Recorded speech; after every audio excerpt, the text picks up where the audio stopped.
নিরাপদ নৌযাত্রা, এটা দীর্ঘদিনের দাবি। যে কোনো পরিস্থিতির চেয়ে এখনো অনেক উন্নত হয়েছে। আমরা একেবারে শতভাগ নিরাপদ করতে চাই, এটা আমাদের অঙ্গীকার হোক। আর যখনই সুযোগ পেয়েছে ভোট দেওয়ার, বিএনপিকেই ভোট দিয়েছে। বাদল ভাই মালিক, লঞ্চ মালিক সমিতির প্রতিনিধি আছেন, কার্গোর প্রতিনিধি যিনি আছেন, সভাপতি যিনি আছেন, তিনিও এখানে বক্তব্য রেখেছেন। বাদল ভাই বলেছেন যে আমাদেরকে মাঝে মাঝে ডেকেন। আমি তো দেখি আপনাদের মাঝেই আছি সবসময়, সব অনুষ্ঠানে, যতগুলি আমি অনুষ্ঠানে গিয়েছি আপনারাই তো আছেন, আপনাদের নিয়েই তো করছি। ওই যে আরেকজন আছেন, আরো কয়েকজন আছেন মালিক সমিতির, ওই ইয়াং একজন আছেন, ভালো কথা বলেন, তরুণ উদ্যোক্তা। আমরা চাই আসেন সমন্বিতভাবে জনগণের নিরাপত্তাটা নিশ্চিত করি, যাত্রাটাকে মনোরম করি, উপভোগ্য করি। ব্যবস্থাপনা যারা আছেন তাদের মধ্যে একটা জবাবদিহিতা থাকুক, যেখানে যা প্রয়োজন বৃহত্তর স্বার্থে সেভাবে সবাই কনসার্ন থাকুক, এতটুকু। এই মানুষগুলি যারা এখানে উপস্থিত আছি, এরা দায়িত্বপরায়ণ হলেই তো আপনার এই সেক্টরের চেহারা চেঞ্জ হয়ে যাবে। কেন হবে না?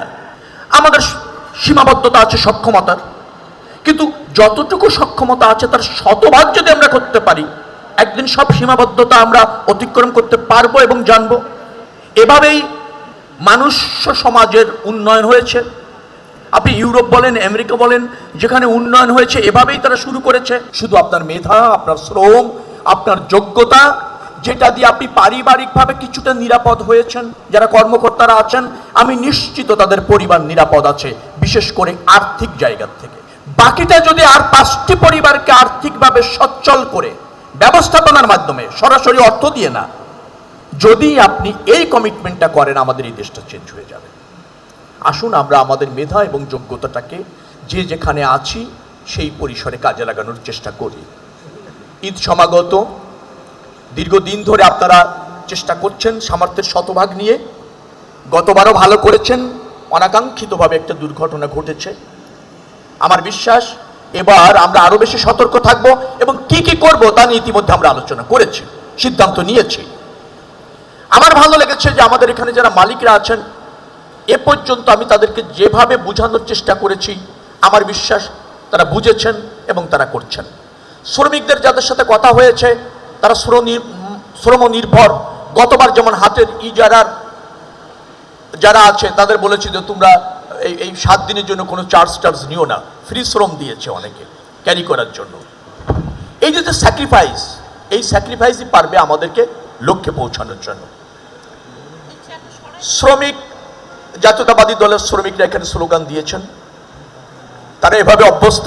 আমি তাদের অনুরোধ করব, যেহেতু এইটা সব শ্রমিক, সব মালিক, সব কর্মকর্তাদের অনুষ্ঠান, সো আমরা এটাকে এনজয় করব জাতীয় অনুষ্ঠান হিসাবে। জাতীয় অনুষ্ঠান মানে জাতীয়তাবাদী দলই থাকে, সেটাকে আলাদাভাবে জানান দেওয়ার প্রয়োজন নাই।